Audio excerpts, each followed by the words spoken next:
Hey there, folks. This is Screen Watching. My name's Dan Barrett, joined by Simon Foster. Apologies, Simon. I can't believe that I was so late getting into the podcast. I was there on Twitter setting up some fake accounts. I was paying my $8 each time. It's been a big morning. Let's get started with the podcast. This is not like TV, only better. Television! Teacher, mother! Secret lover. What, that's it? That's your movie? Well, I said that I had an idea for a movie.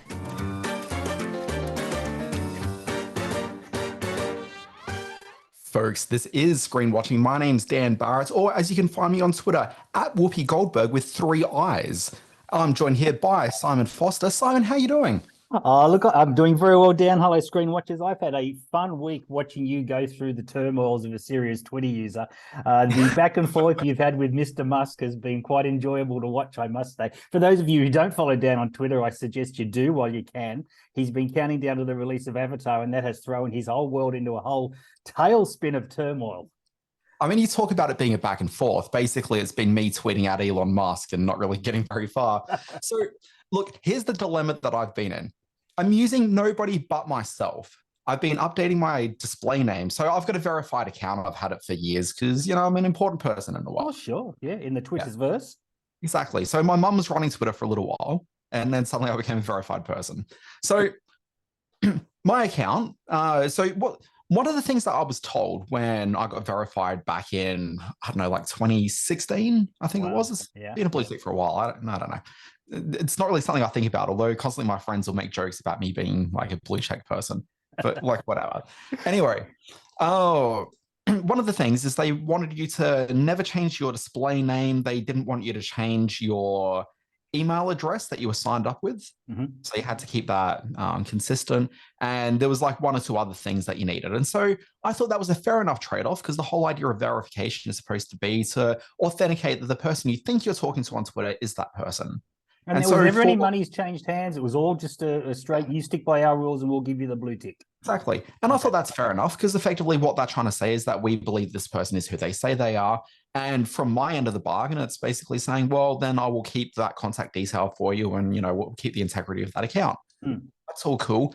I noticed a couple of years ago that other verified people were changing their display names quite regularly for things like Halloween. So you'd have like a Halloween sort of funny name and that kind of thing. Little skeleton emoji.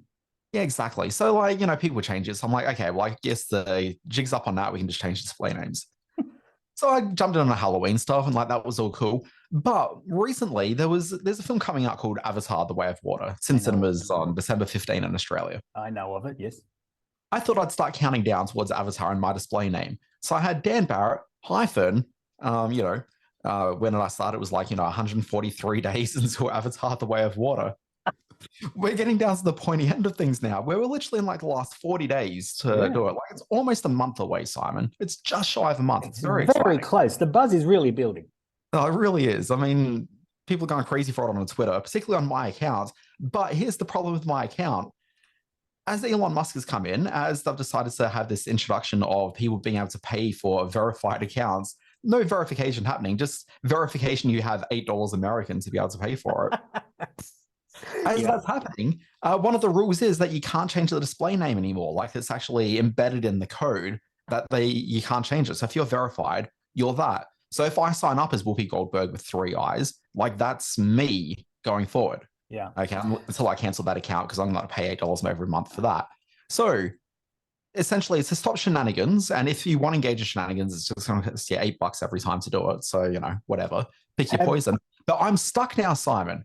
As of the day that they put this down, my name was Dan Barrett. Avatar: The Way of Water is debuting in 37 days. And I'm stuck with that. I can't change anymore. My count is going to be, it's inaccurate for like 4 days now. Has the marketing department of 20th Century Fox reached out to you at all as if this might have some impact upon the opening weekend figures for Avatar? Look, I mean, you'd assume that they would, but I guess that they're probably busy having like an all hands deck meeting and they're just like throwing their hands in the air and it's like, does anyone know how to contact Dan? And, clearly that's the first thing that I've failed to be able to get. We could get him through Whoopi Goldberg, maybe. Does anyone know Whoopi Goldberg? That's Whoopi with 3 eyes.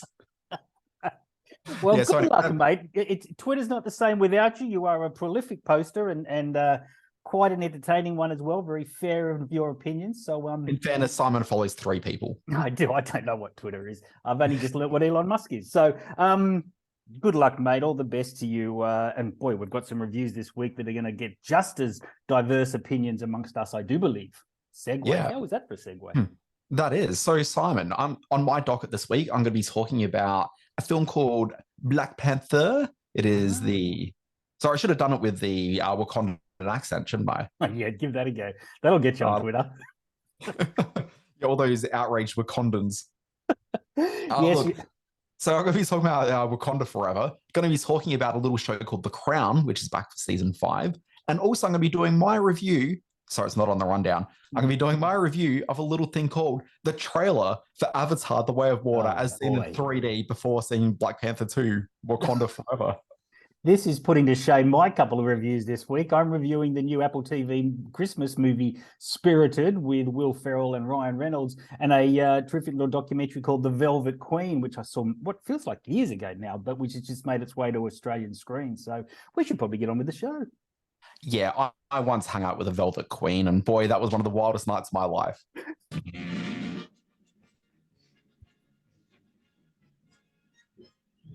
It stinks.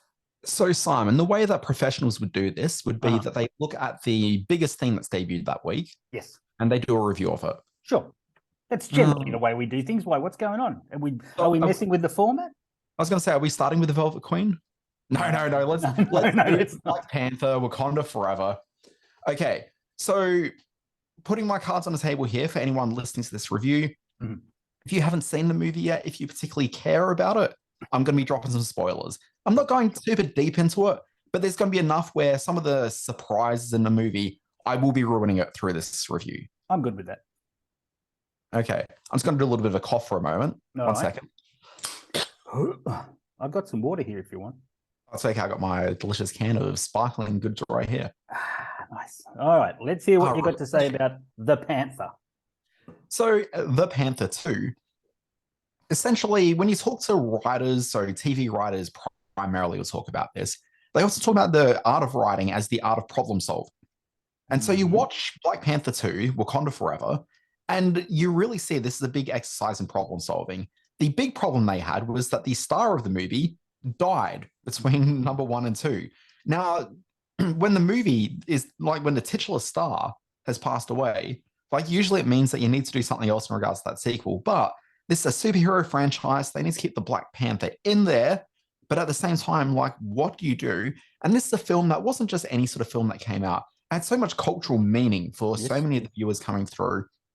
Honestly, I feel that part of it's a manufactured cultural sort of, love and desire. But at the same time, it did mean like quite a lot to a number of viewers who came through. And I don't think they necessarily wanted to, cheapen and dampen that as well. So whatever they're doing in terms of the problem solving of how do you deal with the Black Panther film that doesn't have titular star Chadwick Boseman in anymore and maintain the emotional weight that the audience is already attached to the film. Yes. Like, how do you essentially get past all that? And that's a really big challenge. Like, this is something where I have to say that's successful in this, and this film needs to be commended, if only for solving that challenge.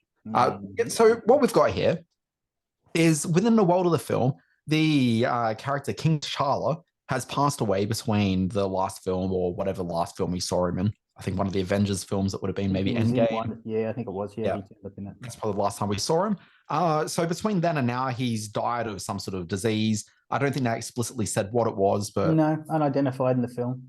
Unidentified. So he's dead. Family's obviously very upset. The people of Wakanda are incredibly upset. We see his funeral, and so that's kind of how the film opens. We see the large sort of joyous celebration of his life, while also his family are just like grieving horribly about it. Okay, and that's, I think, a really smart way to introduce the movie in that it gave a farewell to Chadwick Boseman. It allowed the audience to engage in that mourning process as part of the film, which it's amazing that like the audience even needs to engage in the mourning process during a movie, but like I kind of think it was warranted here. Like it actually made some sense. Films or franchises or whatever it is. Sure. So they're really quite good at that. So essentially, what you've got for the rest of the film is how do they build up to a new Black Panther? Because they're not going to. Ideally, when I was watching this, I kind of wish they got rid of the whole Black Panther elements of it entirely and just focused on what this movie's called, which is Wakanda Forever. Like, why not actually double down on this fictional country of Wakanda with all of its fantastic science, but also its Afrofuturism? Like, why not really just lean into that? And if Marvel's going to be so gung-ho about trying to do something different going forward, why not have this as a franchise about the royal family and the various stakeholders involved in that family as they try to hold a country together with an element that is highly sought after by every other country in the world, and these are the only people with it. Like, why not actually sort of do that? And suddenly I'm trying to remember what the element was. Was it adamantium or No, vibranium. it's vibranium? Sorry. Yep. I realized my mind just like dropped that bit of information. So vibranium, and apparently the only place on Earth you can get it is Wakanda. And so they've got this great session at the UN at the beginning where Toby Ziegler from the West End is from the West Wing is like, we want that vibranium. You can't be trusted. And the French lady's like, nah. And so now who's doing the offensive accents? Who's doing that? Was me then, yeah. Yeah, Simon Foster. So I would kind of like to see that as the franchise going forward, because you've got that element. So the politics and everything going on, the cool sort of Afrofuturistic outfits, but also you've got this warrior class of soldiers that operate in Wakanda as well. So you're not short of action. Like, this could just be a Marvel film going on. Good points. But that only suggests that it's bound, that it's completely bound to the MC universe and the Phase 4 rollout and all that sort of stuff. So it's already tied its own hands in that regard. Well, not really. I mean, there's ways you can build that story out from there. Like, that's just kind of like your framework for what a Wakanda movie is going forward. Okay, like, you know, that's fine. Like, it's problem solving. It's basically, well, how do we build the story out from there? I'd kind of like to see that as the framework for it, but they've doubled down on the Black Panther. And so the rest of the film is very much one could even look at it as an origin story. And it's one of these origin stories of the reluctant hero who is going through, I'm going to say it, it's the character of Shuri, who we all knew would be Black Panther by the end of the movie. They don't advertise it, but she's front and center on that poster. Like, we all knew it. She was the breakout star of the first film, apart from Chadwick, and she's earned a right to slip on the Black Panther suit. Yeah, the Black Panther duds. And she does it by the end of the movie, and so she's our hero going forward, kind of, and we'll get to that element in just a moment. But anyway, the film is very much that reluctant hero going through her journey to fully accept that, yes, this is the costume I want to put on, and this is a role that I want to partake in going forward. Okay, so it is an origin story, and so we go through that. And as part of that, we see a villain come to the fray, which is Namor, who's basically Marvel's version of Aquaman, but a little bit shittier. He's a creep. Yeah, Namor rocks up and he's got all of his armies from the ocean who are all a nice shade of Na'vi blue, which I thought was a bit. I thought you'd drag it down on that on the Na'vi element there. Yeah, I'm wondering if that's a nod to a much. Well, it's kind of strange in that Disney's got this. The two big movies of their year is Black Panther: Wakanda Forever coming out in November, and then in December, like just 4 weeks. Well, sorry, as of the release date, 36 days later. They've got Avatar: The Way of Water with people who look kind of the same, and they're the same color blue, and they're emerging from water. It's all very weird. But anyway, you've got like these sort of faux Na'vi people who are hanging out with Namor under the ocean. Namor's like, guys, we've got vibranium as well. Yeah. Okay. This is a bit of a shitty situation. We're kind of going to take you over. And so it's kind of like this sort of two sovereign lands that are on like the outer from the rest of the world who kind of need to either consolidate or take each other out. A geopolitical struggle, I guess you'd call it. That's a thriller in that regard, and it's the two countries against each other, and who's going to side with who to stave off a war. And like two nations that have got a lot more in common than they've got as differences. I mean, sure, some are above the water, some are on land, some love country, some love rock and roll. Like, there's differences, but not insurmountable. They can get over it. Wow. So that's kind of what the thing is. So you've got Namor as a villain. You've got Shuri trying to work out, do I become Black Panther? Yeah, of course I am, because we're at the end of the movie. And then, we see all the while there's this blanket of grief over the whole film as they all try to deal with getting on with life in the wake of T'Chilla's passing, and the grief that the audience is clearly feeling as well for Chadwick Boseman, but all the characters are burdened by in the film. So there's two elements in this that really sort of bother me. Okay, sorry, I mean three elements. So one of it is that I kind of feel the Black Panther element of it not needed for the franchise going forward, but they went for that direction. But that ties into my other issue, which is that there's the overall marvelness of this. Now, if you watch this film, I actually think that as a production, this is so much more sophisticated in terms of filmmaking than we've seen from most of the other Marvel movies. There's Ryan Coogler has a genuine sense of auteurist approach to this. You can feel that this is a movie that can come from him alone. Also, you look at this and it doesn't feel like it was just shot in Atlanta with the second unit taking care of all the action. The special effects are actually like, I don't know if this is a visual trick, but to me, it actually looked like they're using a lot of practical effects for a lot of the scenes. For the Seemed whales, like you mean? People shot riding like on whales. not so much the whales as much as like areas of Wakanda, which they were, impacting with, violence being rained upon them. It kind Best of seemed use like of it was whales since Star Trek V, in Star my Trek opinion. Yeah, Star four, Trek sorry. 4, The Voyage Home. Thank you very That's much. right. I do apologize to all Star Trek fans. How dare you? So it felt like there was some miniature work going on. The special effects were a bit better. There was some like original songs in there as well, which really sort of livened up the movie. Like it kind of felt like it was a proper movie and not just Marvel product. So, kudos on that. But then they just keep on shoehorning in all this sort of Marvel world building stuff, which just kind of sinks the entire movie. Yes. Julia Louis-Dreyfus, who, look, I love Julia Louis-Dreyfus. We all do. But like her character, whose name I've forgotten, is it Contessa something or other? Yeah. I'm not sure. She's the lady that's getting together the Thunderbolts. That's a movie coming out soon, kids. Wait for it. But like she's introduced into this for no reason at all, and the character doesn't seem to do anything during the entire film. Like I didn't understand why she was there. And then so they've got this character who's like the Iron Man replacement. It's like a teenage girl who's like really good at building stuff. Who they didn't know what to do with. They sort of introduced her with a big action scene back on the university campus, and then she disappears from the film for 40 minutes. Yeah, but then sort of pops her head in every so often going, guys, I'm here still. Exactly, yeah. And then disappears at the end. And like it's all to set her up so she can have her own Disney Plus show, which I'm pretty sure where she ends up. But like the character doesn't do anything. And then he's sitting there at the end of 2 hours and 40 minutes. And you're wondering, look, there was a lot of really good stuff in here, but do we need to see all the stuff? And the answer to that's no. Basically, I think people who are psyched about Black Panther, and look, I went with a hardcore fan. He was very much into it, but like even he said at the end, like there was just a lot of stuff they could have cut out of this thing. And it's for the fans. I think your casual viewer will be impressed by a lot of stuff in there, but there's a lot of bloat at the same time, and it's disappointing because I think this actually really could have been a very special movie and really unique in the pantheon of superhero films. Unfortunately, it gets overly Marvel commoditized.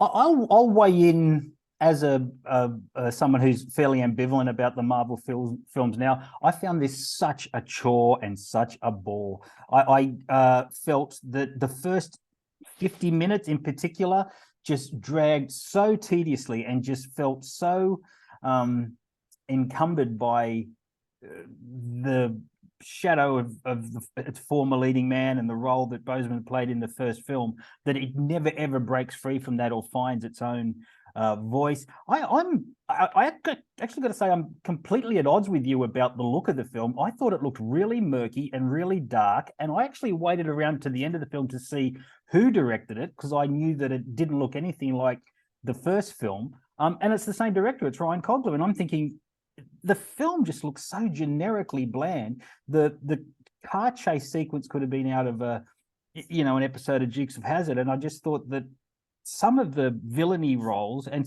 trying to give voice and depth to the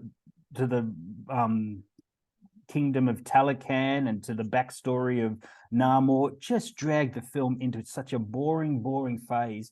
I'm assuming there was an end credit sequence, some kind of pop-up moment that we're used to with Marvel. I didn't hang around for it. I was out of there the minute the screen faded to black. I can spoil that for you. Let's do it. Let's do it. It went to black, and then Chadwick Boseman just popped up going, guys, I'm fine. Don't say that. No. The ending of this, and while we're talking spoilers, do tune out or fast forward briefly. That final scene around the fire, where they decide to indulge in some really heavy-handed fade in and fades out of Chadwick Boseman, I thought was so on the nose and such a cheesy way to honor him and his spirit, as if the film hadn't tried to do that as much as it had. In the end, I was just rolling my eyes And it sort of said to me that this movie hasn't achieved what it wanted to achieve. And some producer or some studio head somewhere saying, guys, we've got to put some more Chadwick in there. We've got to try and leave people on some kind of, note about this, because it just everything felt wrong about this film for me. It's one of my least favorite Marvel films, actually. Okay, well, I mean, so I had a lot of problems with the first Black Panther film in that it just felt so commoditized. And this one, I thought, obviously there's like a lot of strong commoditization going on in there, but it kind of felt like there was enough original stuff happening. But sorry, thinking about what actually happened in terms of title sequence, like mid-title sequences, did you see the revelation on the beach? The revelation on the beach. Okay, so after that fire sequence, I can't remember. They must have gone to, like 30 seconds of, special effects going over the top of credits and then come back out of it. Basically, you find out that the woman who'd left Wakanda to hang out in, whereabouts was she? She was in Haiti. Was it in Guatemala? Oh no, Haiti. That's where she was. Her sister, Lupita Nyong'o. Yeah. Yeah. Well, it wasn't Black Panther's sister. It was a potential love interest from years gone by. Yes. Yep. And that becomes especially pertinent in just the moment where you reveal the reason she left Wakanda was because she was pregnant, and they didn't want to raise the son of King T'Challa in the limelight of, all that's going on. And so you find out there's an heir to the throne. And so I look at that and I think that, well, this whole movie's been that hero sort of quest taking place with Shuri as she's trying to work out, does she become the Black Panther, because she's kind of like the next in line of sorts to take on such a role. Okay, but then to suddenly find out you got this male heir, and then suddenly that enters into like sort of weird, just like gender inequity thing, which I don't know the film franchise is prepared to really embrace fully, but maybe they've got a plan for that, and we'll see. But it was a weird sort of pivot right at the end. I'm looking at the Rotten Tomato ratings for this, and it's coming in it's dropping sort of 1 and 2 points every day I go back and check. It's at 84% that I checked this morning. But even all the ones that give it fresh tomatoes, I mean, a lot of the very sort of serious top rated critics on Rotten Tomato have given it a rotten vote. But even the ones that give it a fresh vote, it's coming at like 3 out of 5 or 2.5 out of 5, with a lot of reviews that say they could have tightened up the middle bit, or they, it's way over long, and they cut it some slack. And I just wasn't willing to cut it that slack. For me, it was a chore. It was a slog. And a fairly uninspired one as well. And I'm sort of the same as you. I enjoyed the first Black Panther, and I didn't enjoy the first one. Okay, well, I thought it was a good mid-range Marvel film. Was a great looking film in parts. I completely understand its cultural impact and what it means to the African American community, and I absolutely lauded it for that. I don't think it gets anywhere near as satisfying a film in this really heavy sequel. 160 minutes is unforgivable for a movie like this. Sorry, I just started looking at the Rotten Tomato. I agree, it's too long, unless you're the Batman, in which case it's all fine. I was just taking a look at Rotten Tomatoes based on you saying about the, good critics that have given it like a, I guess a splat. What do they call that on Rotten Tomatoes? Just a Rotten Tomato. Rotten Tomato.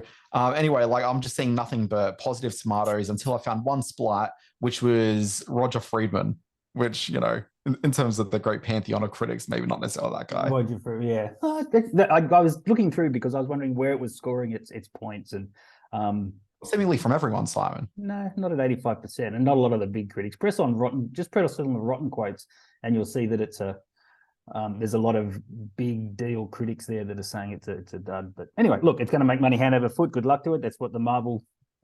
I've got to stop believing that these are important films. Though they're not.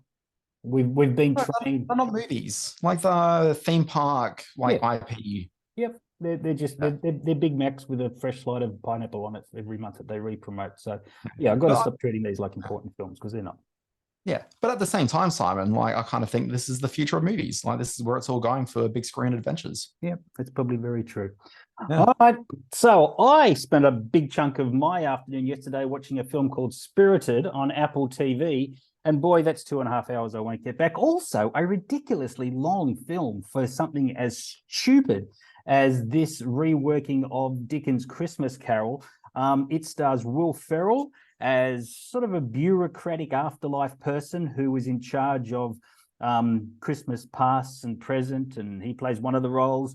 And he decides before his retirement to zero in on Ryan Reynolds, who is a big wig media manipulator who, in a very soulless existence, sort of dishes dirt on electoral candidates. And Will Ferrell recognizes him the ultimate challenge, the ultimate soulless sort of individual who can be won over by the Christmas spirit. So what you have is this, what clearly hopes to be Scrooged for this generation. They even reference the Bill Murray movie in this film, while also sort of breaking down the fourth wall and referencing all sorts of other versions of A Christmas Carol, which is a very dangerous thing to do when you have a wildly inferior version of A Christmas Carol, mentioning all the very good ones. It's also a musical, so I can tell that you're instantly excited by the notion of watching it, Dan. It's sorry. Well, huh? And it's full of music from the team that wrote the La La Land composition. So all straight away, I can tell that people are tuning out as we speak. This is about as close as Apple TV have gotten to the sort of very star-friendly type of Netflix movies that we've come to dislike Netflix for. This feels like such a corporate piece of filmmaking, of throwing a couple of big stars together in some admittedly catchy dance sequences. There's obviously a director behind this who knows how to shoot dance sequences, but to clock in at about 140 odd minutes, to feature back and forth through different sets that just sort of blur any kind of pseudo-reality that grounds the film in any real world feelings, and just to let Ferrell and Ryan Reynolds, both of whom I have grown to like over the years and have liked in plenty of films, but they're just terrible in this. And Ferrell's voice is just not a music star's voice. It sounds very strained. Neither fit this project really well. It's a real grab at Christmas movie type dollars for the Apple TV platform, and hopefully gets the put down from the audience that it deserves. It's called Spirited, and it's on Apple TV. Now, I've got no interest in seeing this movie, Simon, but not for the reasons that you think it is, which is that it's a musical. Yeah. But I'm going to explain to you what it is later in this program. Okay. Oh, how do you keep an idiot in suspense? I'll tell you later. Okay, there you go. Exactly. Yeah. All Stay tuned. right. We've got a little bit coming up in this that I think factors in quite nicely here. All right. I want to talk very briefly about The Crown season 5. So that's the big TV show of the week. Sorry, no offense to, is the Velvet Queen a show? That's a movie, right? It's a movie, yep. Okay, so to, I guess, Spirited, which is on Apple TV, which is a movie, but also on TV, so whatever. Anyway, the big thing this week is The Crown. Yeah, The Crown. We all know that show. We all love The Queen, then we went and saw The Crown.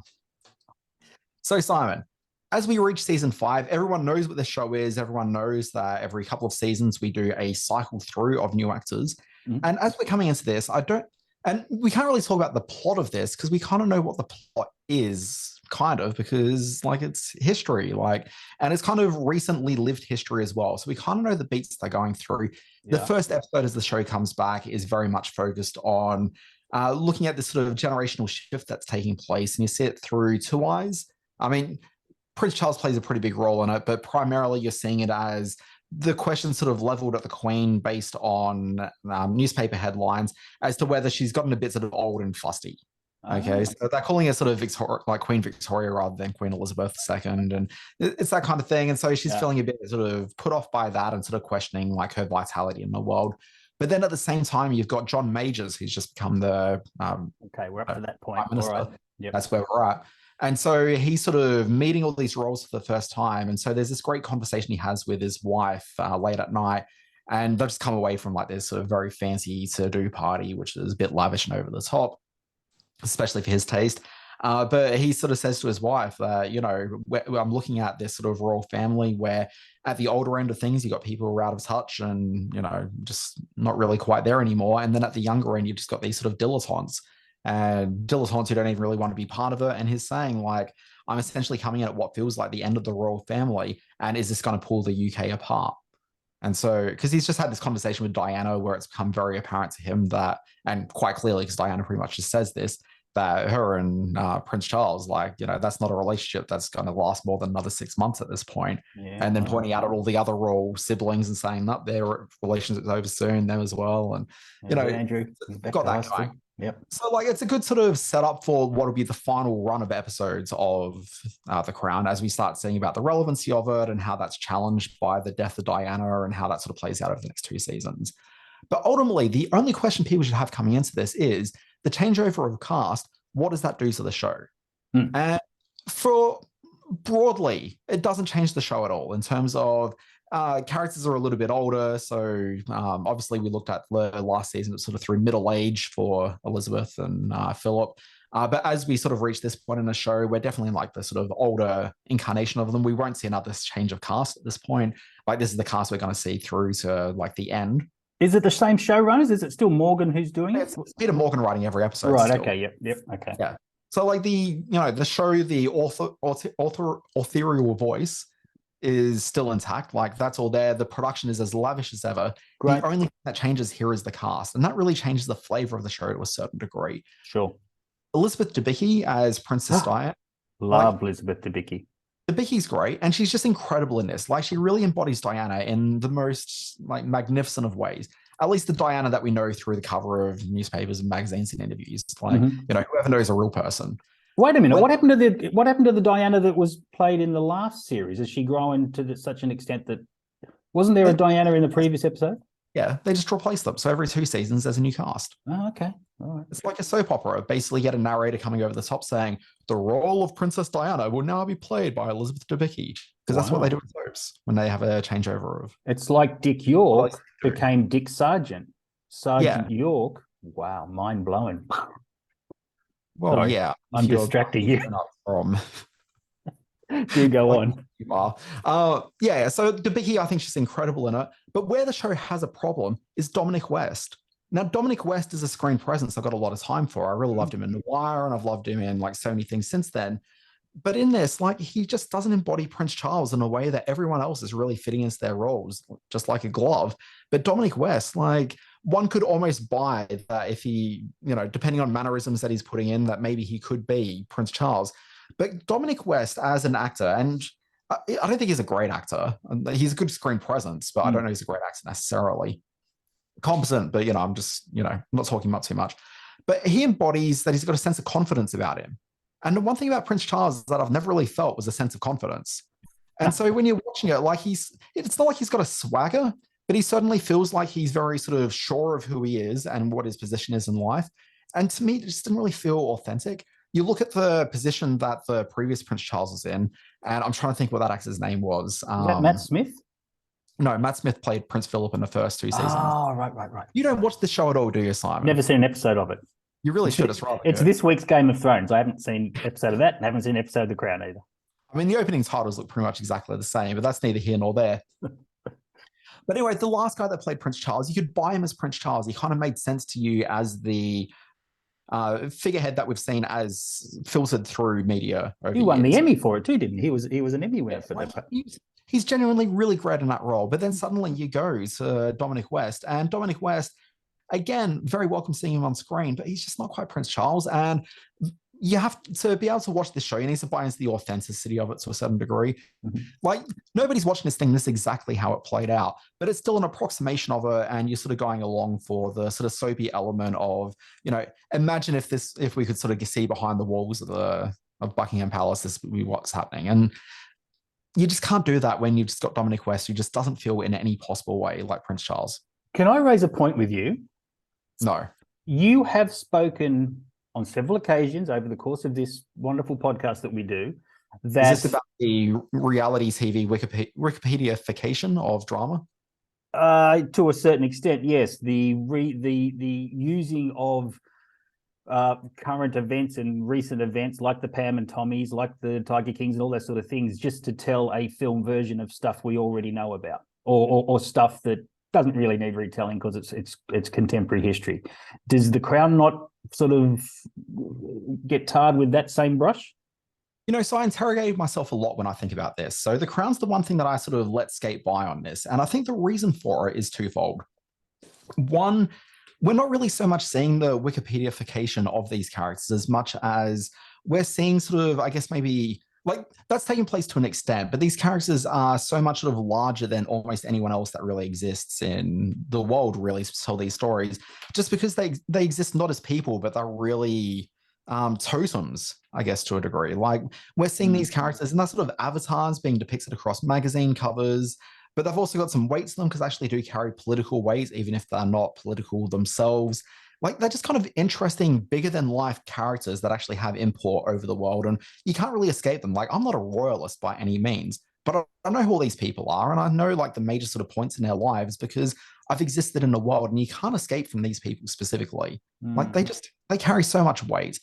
And so you see this. I also think that Peter Morgan, as a writer, he's not necessarily always just telling their stories as much as he's trying to sort of create a framework so you can actually understand how these stories can exist and interact with politics and with culture. And the show is not necessarily even so much about the royal family as much as the royal family as these magazine covers, but sort of trying to get behind, see how that exists with a real person, but then mixed in with how politicians actually interact with it. And so every episode comes at the royal family from a very different perspective, and they're telling all sorts of different types of stories. So I think it's probably more an issue of maybe craft is what sort of drawn me in there, but craft with a subject matter that just kind of, I don't think can replicate for most other sort of forms of this sort of storytelling. Where are we seeing The Crown season 5? And is there going to be a season 6? Has that been confirmed yet? Yeah. So the season 6 coming. So there's 2 seasons with the current cast, and on we go. And where is it on? Netflix. Everyone knows this, Simon. I don't know any about this. I got to watch bloody Spirited with Ryan Reynolds in it, so thanks for that. Nobody said you had to. In fact, I would have suggested you shouldn't. I take it as my duty. I tell you what, out of a complete love for animal documentaries, I did watch The Velvet Queen when it became available to me a little while ago now. In this film, 2 men head to almost 15,000 feet up into the Himalayan wilderness of Tibet and position cameras all around this extraordinary landscape to try to capture just a glimpse of the rare snow leopard, which hasn't been seen for many years. For years was thought to be extinct, but some reports have suggested it's come back in small numbers, but has come back. And these 2 people, a wildlife photographer, Vincent Munier, and a novelist and a poet, Sylvain Tesson, decide to go up into the mountain to try to capture this an image of the snow leopard, while also discovering a little bit about themselves, how they interact with the other wildlife in the area, how they interact with the brutal but beautiful landscape and weather that high up in the mountains. Do not wait for this to come onto your phone to watch it. This is a big screen movie and a deeply emotional big screen movie as well. Not many people know. I actually traveled to the Himalayas when I was a younger, fitter man and went up to the first base camp up on the side of the mountain of Mount Everest, or Tangbushi Monastery as it was back then, which was one of our stop-off points. I digress. And it's a extraordinary part of the world. And whenever I see beautifully captured images on film about this part of the world, I try to recommend it to most of us who won't get there. Do get along and see this film. It's called The Velvet Queen. I don't want to give away the ending, but the footage of most of the wildlife and one piece of wildlife in particular will absolutely bring a lump to your throat. So The Velvet Queen in limited release as we speak. Now, Simon, let's move on to the middle bit of the podcast. This is a topic that I've come up with, and this is what I'm calling it. Just stop it. Stop it now. We've seen this done. We get it. Let's all just move on. Yeah. Great piece of middle bitting here. You were given very little time to come up with this. You've done an amazing job to bring it all together. It absolutely opened up my sort of mind's eye, my central sort of, chakra. Because I've got a lot of these things. And explain in depth what we're talking about here. You have so much chakra. So much chakra. So look, the premise of this is basically, and I'm going to keep this short and tight. The premise of this is basically movies and TV shows. There's stuff that they do that we just want them to stop doing it. Yeah. Just things just annoy the crap out of us. True. Yep. Yeah, so each of us have drawn up a list of 5 things. We're going to run through them really quickly. Okay. So Simon, I'm going to kick things off. You go first. Yep. So you mentioned this new Apple TV Plus movie, which is called Spirited. Okay, number 1 on my list, remakes of A Christmas Carol. It was fine when I was a kid and I saw Alex P. Keaton, who was visited by the ghosts of Christmas past, present, and future. in that episode of Family Ties that we all saw repeated every year in the afternoon on Channel 7 around Christmas time. That was fine. Classic episode of television, but enough already. Not every TV show needs to do their version where one of the main characters is visited by the ghosts. I mean, the episode of The Crown that did that, incredible. But aside from that, we don't need to see that happen. We don't need to see 15,000 different versions of that movie. I don't care for the Muppets Christmas Carol. Yeah, I've said it. Wow. No, it's not good. None Send of your these are emails good. to Dan. Okay. Doctor Who, a show that admittedly, yes, it's for kids, and I've seen these things for the very first time. That didn't need to do a Christmas Carol. None of these need to do a Christmas Carol. Enough already. I've seen it. All right. done. Okay. All right. Calm down. You got 4 more to go. You'll have a heart attack. Calm down. Okay. Here's one that really gets my goat, Simon. Weightless coffee cups and boxes on TV shows. Actors, they walk over, they'll pick up the box. There's clearly nothing in it. They go and get their coffee from Luke Steiner. They pick it up and they're just waving that hand around. You can tell there is nothing in there. How difficult is it for the prop people to put a little bit of water into it? Weigh it down. Is that a problem on set to have liquids that the actors are flashing around? Seal the containers. Don't let anything out. Just put some weight, just put a weight into it. You make a good point. I feel exactly the same about things like handbags or backpacks. Yes. Too often do they look completely empty. There's nothing in them. So you have made a valid point there, my friend. I've made 2 valid points. Thank you very much. Number 3, old ladies cursing or rapping. I don't care for it. Wow. Suddenly you see like this woman who's in her 80s and she's just dropping the F-bombs and you're all supposed to laugh and wedding your style. Oh yeah. Okay. I got it. Yeah, it happens in all sorts of movies and shows. It's just the worst. Okay. Number 4, gender-flipped remakes, where that's as far as the reinvention goes. Oh my God. Okay. Yep. Gender. Can you give us an example? What are you talking about here? Pretty much all of them. They're pretty much like, oh gosh, I'm just even trying to think of an example. They're everywhere, Simon. But generally, the only thinking goes as far as, we've gender flipped the thing. And so therefore, all the stuff that's interesting will flow from that. No, if you're going to gender flip it, have something to say about the fact that it's gender flip. Like actually pursue it from whatever interesting angles your gender flipping provides. But you never do that. You just have them fighting Namor or something. It's just annoying. Boy. Finally, celebrity cameos in movies. Okay, when you're watching a movie and then suddenly, I'm not talking about like say at the end of Robin Hood, Prince of Thieves, where suddenly Sean Connery comes on as the king. Like that's fine. That's pretty fun. But when you're watching a contemporary movie and then suddenly like they sort of go into a concert and you see like a real life performer up there who suddenly seems to stop the show to like engage with the people that are the heroes of the movie that we're watching or TV show, or in a TV show, like anytime that the nanny is there and goes, oh my God, it's Elizabeth Taylor.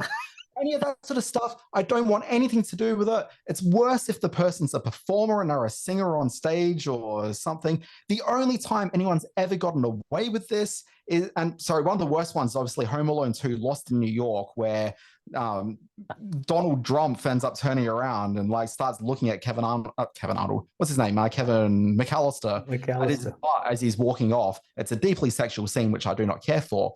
But the only movie that's ever gotten away with it is This Is 40, which I think was very clever in that it was about the Paul Rudd's character was interested in that musician whose name I've forgotten, but that's fine. Because nobody really knows that singer anyway. Like, Michael McDonald. Yeah, I remember that. Not Michael McDonald. That's the guy that they reference in 40-Year-Old Virgin. Oh, okay. Right. Okay, that's fine because he's on the TV. He's not actually in the movie. Okay. That's fine. This is 40. I forget the name of the musician that he's representing, and it's about the fact that he can't make it work for him. And then at the very end, they go and see a Ryan Adams concert because that's actually an artist that that he actually cares about. And so Ryan Adams maybe sort of a little bit whiffy at this point based on things that have happened in Ryan Adams' career. But it kind of worked because Ryan Adams isn't really in the movie. I think Nora Jones might be in it briefly, but she's not really quite in the movie either. Like that kind of gets away with it. But the rest of them, no more. Simon, what have you got? Well, you have stirred my soul with your 5, I have to say, not least of which that last one, because it is in fact my first one. Now, we didn't compare our 5. No, in fact, I try not to talk to you at the best of times. Exactly right. My number one thing that I don't like in film and TV shows is real life people playing themselves. In both of the movies that we reviewed this week, we'll give The Velvet Queen a slide because it's a documentary and it's about a leopard. But in Black Panther, you had Anderson Cooper popping up in another one of those stupid scenes where someone turns the television on and the news is exactly as they have to hear it. And in Spirited, you had a very egregious Jimmy Fallon playing a very egregious Jimmy Fallon. So I know exactly. Sorry, I'm going to argue it a little bit. I hate when they turn on the news and it tells them exactly the bit of information they want. Exactly. And I hate when people are watching a movie, and there's an episode of the Brady Bunch specifically that does this, that annoyed me. But the movie ends and then the person gets the remote control and like stops it just as the movie ends, and they turn to the other person and talk about the movie they just saw. People don't watch TV that way. It's the worst. But I don't mind in a movie where you see like a real life newscaster on the news. Like, I don't mind that so much. I recently watched Contact. We'll talk about that in a podcast in a short while. Mm-hmm. But like they do that a lot, where they have like all the, newscasters and like people talking about like the alien invasion, but it's not really that. It's like crib from other stuff and whatever. I don't mind that. But man, what I hate is when Jay Leno appears on the screen and I've got some sort of fake monologue that he's supposedly done. Yep. And he's in so many great movies from the 90s and ruins all of them. That's exactly right. The other person I would say before his untimely passing was Larry King. Also featured in Contact. Yeah, exactly. He did it in all sorts of movies, made a career out of it. Ghostbusters being one of the first. Well, Ghostbusters, yes. But the point I want to make, and maybe I'm being a little too fastidious here, but it pulls me out of the film and puts me back into the real world immediately. It also means, in the example of Jimmy Fallon, that Jimmy Fallon exists in a world that doesn't have a Will Ferrell or a Ryan Reynolds, because those people are playing people in this movie world that has Jimmy Fallon in it. So I don't know if you understand what I'm saying there, but it just takes me right. You know what else happens? You know when a camera sort of dollies in and then it goes through a window and they use a little bit of fading to look like it's gone through glass? I hate that. I hate that. That is just a chintzy movie trick that puts me straight into that blows the movie's reality for me. So I just added one on at the end there. It's mostly about real life people in movies, but also the glass thing. Number 2 for me, underwater kissing. Underwater kissing. I'm going to hold my reservations on this one because I tend to agree, except I'm thinking there's a movie that's coming out in December where they might try doing it. Okay, if it's a Nazi, if it's a Na'vi underwater kiss, I'll let it slide. But every other underwater kisses. I tell you what, underwater kissing, not sexy. It's borderline dangerous, and you end up sucking in both water and spit, neither of which is good. So underwater kissing only happens in the movies. Don't like it. Number 3, the pistol whip knock unconscious. Yeah, I agree. Any blow to the head, certainly one that knocks you unconscious, is a terribly dangerous, life-threatening disease. Within a matter of moments, someone will shake their head and get up off the floor and get back on with their action hero shenanigans. But a pistol whip knock unconscious is a stupid, easy trope for action film directors to use, or any director to use. So that's my 3rd one. Number 4, we got company. Anytime somebody says, we got company, I found this amazing supercut on YouTube of all the times, or a lot of the times, that we got company was used in all sorts of movies. I'm going to put it up on our Facebook page so everyone have to look at. It's such a dumb way to speak. Look, that doesn't bother me so much, but I certainly appreciate where you're coming from with it. And what bothers me is any movie or TV show, and this goes for reality shows like The Amazing Race, where you get this a lot, where there's African-American people on it, and they feel compelled they have to say, that's what I'm talking about. Oh, Simon. It gets me. Wow. And I'm not... This isn't a thing just harassing African-American people. Like, this is a thing where white writers are putting this into their mouths as script writers. Like, it's just awful. It's hacky. It's just the worst. Okay. All right. So my 5th one, and as is my want with these top 5 things, I always slip in a couple that, to make it my top 7. I was going to go with the Book of Creepy Sketches, which always turns up in a horror film. So you know that the person somewhere along the lines are crazy because they've done a whole lot of creepy sketches in a sketchbook, or the no phone service scene, which you see in horror films all the time now. Oh, got no phone service here. You got to do that nowadays. But my official number 5 is vomiting. Every show, every show you look at, there'll be a scene of vomiting. It's unnecessary. It's meant to sort of, I guess, if it's a woman vomiting, it means she's pregnant. If it's a guy vomiting, it means he's gone through some sort of life-shifting turmoil to the extent that he can't hold down his last meal. But in most of the movies I watch, there's some kind of vomiting, and movies can get by without vomiting. And if you do have to have a vomit, make them really vomit, because nothing looks sillier than an actor with a mouthful of some kind of glue that the makeup department has put together and then just going "Whoa," and throwing it all up. Vomit comes with a projection element to it. If you can't stage that, cut vomiting out of your movies. Okay, I'm going to strongly argue this last one. Wow. There's an episode of Mad Men called Red in the Face. It's season 1, episode 7. Vomiting could not be more essential as this episode. So the entire episode is about the fact that you got Roger Sterling, who's the head of sales for the ad agency and has his name on the door. Then you got Don Draper, who's the guy that Roger Sterling effectively discovered. So Don Draper was selling women's coats and just doing advertising for the coat company on the side. And Roger Sterling meets him and he kind of forces his way into Roger's life, and then he hires him for the ad agency. And so he takes a lot of pride and also annoyance that he's the one responsible for Don Draper. Vomiting, Dan. But there's a sequence where you have to know that sort of relationship. And so this episode is very much about how the two of them sort of came into each other's lives, as I recall. But there's a sequence where the two of them go out for a very boozy lunch and then eat a whole bunch of, I think, oysters or something there. Like, it's a recipe for disaster lunch. But the two of them have to go upstairs for a really important meeting. And so they go back up to their agency, except the elevator's out. So they have to take the stairs. And so it's not a second level agency, it's right the way up. So they're boozed up, been eating a whole bunch of seafood and other stuff they shouldn't be. They get to the top, neither are necessarily young men. Gets to the top, and it's about the fact that both of them are jockeying to be like the alpha male in a sort of duo. Don Draper walks in, wipes the sweat off his brow, handshakes the guys, and that's all fine. Roger Sterling walks up, tries the handshake, but instead leans over, just starts vomiting and vomiting and vomiting and vomiting. One, it's probably one of the funniest things I've ever seen on TV outside of that time they had the lawnmower in the episode of Mad Men.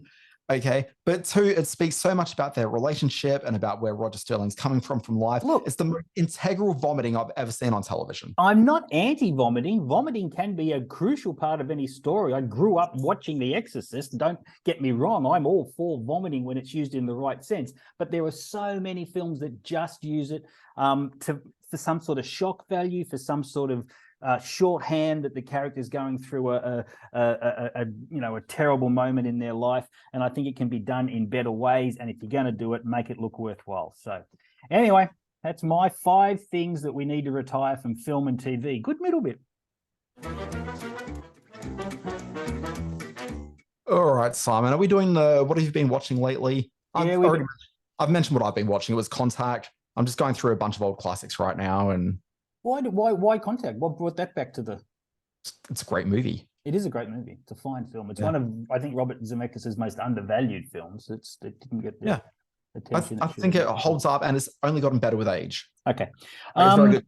Can I just drop in one thing? It's not what I have been watching, but what I will be watching. Yes. This weekend, I need to say it out loud somewhere. I'm going to watch for the very first time Willow. Willow? Yeah. The new series or the old movie? Well, the old movie, because the new series is on in a few weeks, and I've never seen the original film. Okay. Yeah, look, I never liked it. I've tried a couple of times to watch the original Willow. I didn't see it at the movies. Maybe it should have been a big screen thing for us. And I know it's very fondly remembered by an element. But yeah, I've never dug it. I thought Kilmer was badly cast, and I thought the effects were chintzy even back in the day. So, all right, let me know. That can be next week's Dan Barrett. What else have you been watching? Insert. That might be the middle bit. Could be the Simon, middle bit. Yeah. What have you been watching? And I hope that one of the things you've been watching is the gift that I just sent to your phone. I'll check it out. I watched The Good Nurse, which is a new Netflix movie starring Eddie Redmayne and Jessica Chastain. And I bring this up because last week we were talking about Primal Fear, the Richard Gere movie that was synonymous with that kind of mid-level, mid-range quality bit of storytelling that we could rely on being at the movies in our younger days that aren't there anymore. The Good Nurse is exactly that kind of movie. It's just 2 hours of solid writing, good acting, compelling story. It's the story of a nurse who may be a serial killer using and bumping off the patients. And it's how Jessica Chastain as his offsider starts to notice these terrible sort of things happening whenever he's around. Eddie Redmayne's terrific. I'm not a big Eddie Redmayne fan, but he's really good as the bad guy in this. It's called The Good Nurse. It's on Netflix. It should be in cinemas, so do check it out. The other thing I was watching this week, and it's an interesting story to this one, it's called Accidental Host, the story of rat lungworm disease. Now, Is this a yeah, it's all really funny stuff. I get all sorts of emails saying, here's a screen, a link to this, or here's access to this thing. It was recommended to me that I would like Accidental Host, the story of rat lungworm disease, which is a documentary that screens on PBS Hawaii in a couple of weeks, and I got an advanced look at it. Rat lungworm disease is a parasite which is transported from rat feces through snails into humans and can chew up and get rid of their nervous system and make their way to people's brains. And people suffer terrible neurological damage by this rat lungworm disease. Now, I don't know if this documentary is coming to Australia. Rat lungworm is in Australia. It's one of the major killers of the tawny frogmouth. I learnt through this documentary, one of our most beloved native birds. But sometimes when you open those emails that you don't think you're going to open or think you're going to enjoy, maybe check them out. I mean, not if it's spam, of course, but PBS Hawaii is fairly reliable. They don't send out a lot of spam. An Accidental Host, the story of rat lungworm disease, was a very compelling documentary. That's what I've been watching, Dan. That's how I spend my time. Okay, Simon, let's run to the end of this thing now. In history, on this week, November 13, 1987. Sonny and Cher performed together for the final time, singing which song on Late Night with David Letterman? I mean, surely it's like I Got You, Babe. It is I Got You, Babe, which has been used over and over again in all sorts of movies, most recently Rob Zombie's The Munsters. Do you know that Cher did a duet with Beavis and Butthead in 1995? The music video for that was remastered just in April this year and released in a pristine print on Cher's YouTube channel. I'll put that up on our Facebook page. People can watch it later. Look, I didn't know about it being on our YouTube channel, but I, of course, remember the 90s Beavis and Butthead duet. Of course. November 15, 1969, the first ever colour television commercial in the UK ran. It aired on ATV in the Midlands during a Thunderbirds episode. Which kitchen freezer staple did it advertise? Look, I mean, I feel that the key element of this is that it's a colour commercial. Nice. So, look, I kind of feel like the kitchen staple might be some sort of like peas company because like greens would like really pop. You have got it. Bird's Eye frozen green peas. Well There done, we go. Dan Barrett. You're a marvel. That's 2 for 2. Come on. November 18, 1928, Walt Disney releases the first Mickey Mouse sound cartoon, which was called? Mickey drops the profanity. You know this one, Steamboat Willie, which was admitted heard of into the. Oh, really? I'm sure you'd recognize Mickey doing that. No, of course, and of course, I know Steamboat Willie. So during the week, I actually went to in Brisbane. I've got the Disney animation exhibit thing at the gallery, the Queensland Museum. Beautiful. Did it be And in there? I spent. Was that sorry? Some frame from Steamboat Willie or some sort of. Yeah, it's the first thing you see when you walk in there. Well, But here's my problem with the exhibit. Okay, and I hope that the exhibit, producers are listening to this because I'll I've got send some it to them. Don't things worry. to say. The problem with it is that the whole thing is like covering the Disney animated films from the beginning with Steamboat Willie onwards. Right. Okay, shorts and then also all the features. Lovely. One, I kind of feel as though there was probably space in it for things that are sort of Disney adjacent. So I understand why it's not there, but like there probably should have been some sort of coverage of like Pixar and how that fed into the Disney beast and where the relationship is there. Like that should probably have been there. Okay. And like it doesn't necessarily sort of feature those films, but there needs to be some sort of commentary about how that sort of really changed the game for Disney. Okay. Because essentially it was a bit of a reverse takeover of Pixar where they ingested the Pixar into Disney. And that's why the Disney films have changed in the last couple of years because they suddenly got good thanks to the Pixar ingestion. But also, it's only focused on the feature films. And if you're in the exhibit, you find there's a massive gap between the late 60s and the early 90s when you suddenly had what would be the Little Mermaid springing to life. And that's rejuvenated Disney animation. Sure. But the rejuvenation for Disney animation actually started taking place in the mid 80s, thanks to the wave of really highly produced, good quality TV series they were doing that included such greats as The Adventures of the Gummy Bears, DuckTales, Darkwing Duck, Chip and Dale Rescue Rangers. Like these were all really high quality things that saved Disney Animation. And so when it actually got to start doing features again, it actually took that brain power and creativity that they'd already been sort of building and harnessing for the last few years and pushed that back into the feature realm. And that's not referenced at all. And I think it's a massive oversight. I think that's a great point because I don't think a lot of listeners would even realize, knowing what a juggernaut Disney is now, that back in the late 70s, right through to the mid to late 80s, I would guess, Disney's animation was DOA. They couldn't buy a cinema for some of their animated films back then. And in fact, if it wasn't for some of the straight to video sequels and some of the bolster that their catalog items were given through home video, it would have been dire times for the Mouse House. Yeah, like they suddenly had animated feature films through the 80s. So you could look at things like Oliver and Company, for example. Yep. I've got a few examples like that. But by and large, like people weren't seeing it. Where the strength of Disney was in the 70s was mostly in like kids' feature films. So Jodie Foster from the aforementioned Contact, her film career really sprung up because of these Disney films. Kurt Russell, a lot of the great actors that, are beloved these days, largely because they were kid actors through these Disney films. Yeah, it's true. Yeah. November 1980, finally, CBS TV bans Kevin Kline's Gene ad featuring which teen starlet? I'm almost certain it's going to be Brooke Shields. It is Brooke Shields. She was only 15, and she'd starred in Louis Malle's Pretty Baby as a preteen prostitute in 1979. She was shot for this commercial campaign by the famous Richard Avedon.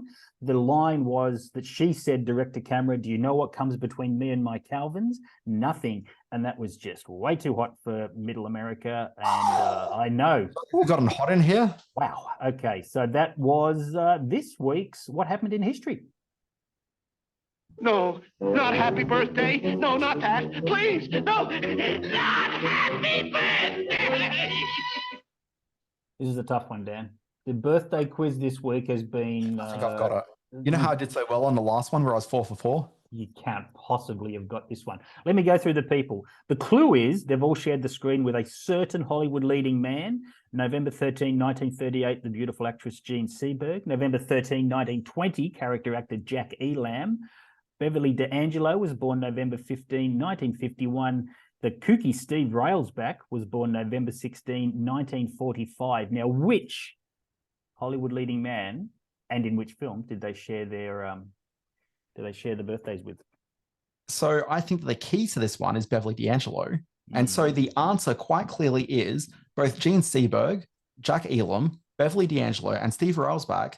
They appeared in a scene where they came out of a shower fairly naked in front of one Chevy Chase. No, that was in fact only Jack Elam who did that. Beverly D'Angelo. No, they all starred opposite one Clint Eastwood. Gene Seberg starred opposite him as Elizabeth in Paint Your Wagon. Jack Elam, I love this, he was Turkey Creek Jack Johnson in an episode called The Pitch Wagon of Rawhide, Season 4, Episode 21. Beverly D'Angelo starred as Echo in Every Which Way But Loose, and Steve Railsback was CIA agent David Coppinger in The Line of Fire. So there you go. That was a tough one. Next week will be easier. I got a little bit of flack from some of the followers saying your stuff's been too easy. Dan's getting it too quickly, so I toughened it up this week, but I'll fix this. Isn't the flack mostly from me? Yes, it is. But no, I think we've got followers. The Birthday Buddy segment is proving very popular. It's a huge hit on Twitter. I'm going to get a blue tick for it, I think. Yeah, probably. It's going to cost you. Folks, thank you very much for listening to Screen Watching. I'm Dan Barrett. You can find me at Twitter at Whoopi Goldberg with 3 eyes. Start your day with my free newsletter. It's Always Be Watching at alwaysbewatching.com. I actually should check out the Whoopi Goldberg with 3 eyes. Gotta look into that. Alwaysbewatching.com's got the big stories in TV, streaming, and sometimes film. And on Fridays, you got the Always Be Streaming newsletter, and that recounts the big shows that launched that very week. I'm on the Twitter at Simon R. Foster. So is Screen Watching on Twitter at Screen_watching. Go to the Screen Watching Facebook page at Screen Watching Podcast. And on our YouTube channel this week, you can see my interview with the actress Mercy Cornwell, who's the star of Dive Club, an international hit, and Mistletoe Ranch, which is in cinemas next week. So check out our YouTube channel for that. Yeah. I once knew someone who performed on stage as Mistletoe Ranch, but that's another story entirely. Simon Foster, it's been a pleasure.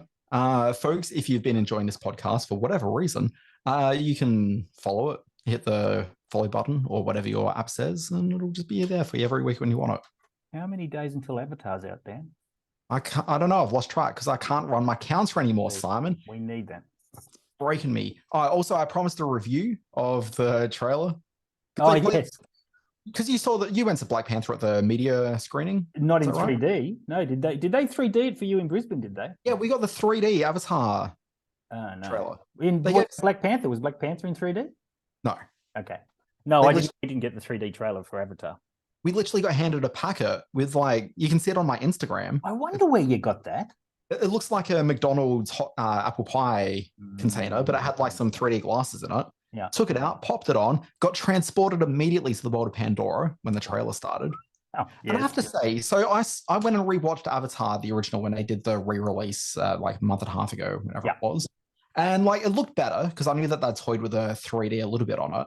Okay, but like that's sort of toying with it after the fact. The 3D presentation for this, Simon, it was absolutely flawless. Like it was just incredible to watch. I was really just taken with how good the 3D was. Lots of fast moving action, and like there was none of that little blur that you start seeing with some of the 3D. Like it was just fully immersive. It was really quite incredible what they've done here with the 3D. Well, I don't know if you got it in Brisbane, that they've just sent us come along to a special 3D presentation where Sam Worthington and John Landau are going to be presenting some 3D scenes.